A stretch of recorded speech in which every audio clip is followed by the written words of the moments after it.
நான் வந்துட்டு முருங்கைக்கீரை சூப்புக்காக வச்சுருக்கிறேன். இது வந்து முருங்கைக்கீரை வந்து நேற்று ரொம்ப இலசாக கிடச்சதுனால அதோட தண்டு பாருங்க ரொம்ப இலசாக இருக்குது. அதனால் தண்டையும் நான் வந்து சூப்பில் போட போகிறேன்.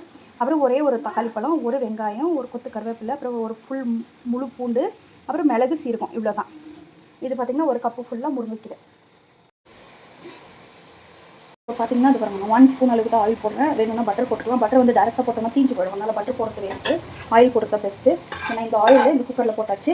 இப்போ நான் இது எல்லாத்தையும் 1 பை 1 போட போகிறதுல இது எல்லாத்தையும் டேரெக்டாக சூப்புன்றதுனால எல்லாத்தோட சத்தும் நம்மளுக்கு வேணும் இல்லையா, அதனால் வதக்கி அதை நாசம் பண்ணிடுவோம். பார்த்திங்கன்னா முடிஞ்சது. இப்போது இந்த முருங்கைக்கீரையை போட்டாச்சு.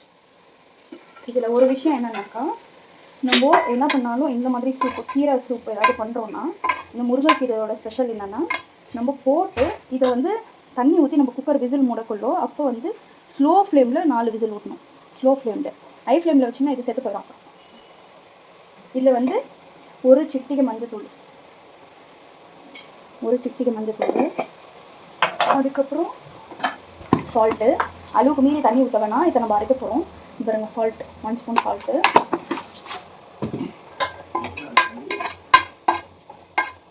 பார்த்திங்கன்னா இது ஃபுல்லாக இருக்குது தண்ணி. இதில் நான் ஃபுல்லாக ஊற்ற போகிறதுல கொஞ்சமாக தான் ஊற்ற போகிறேன், 1/2 கிளாஸ்.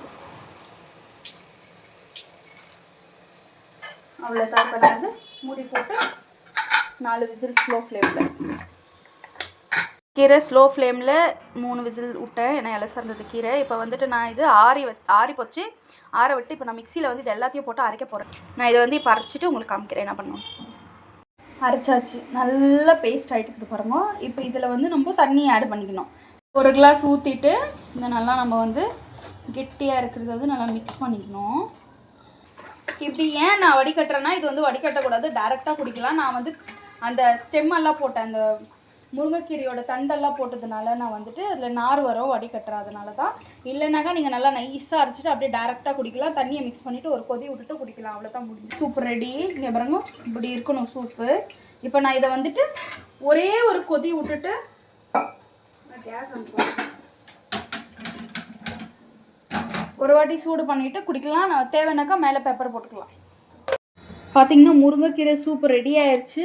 நான் உனக்கு பிடிச்ச கீரை சூப் பண்ணிக்கிறேன் மகளே. சாப்பிட்டு குச்சிட்டு டேஸ்ட் எப்படி இருக்குதுன்னு சொல்கிறேன்.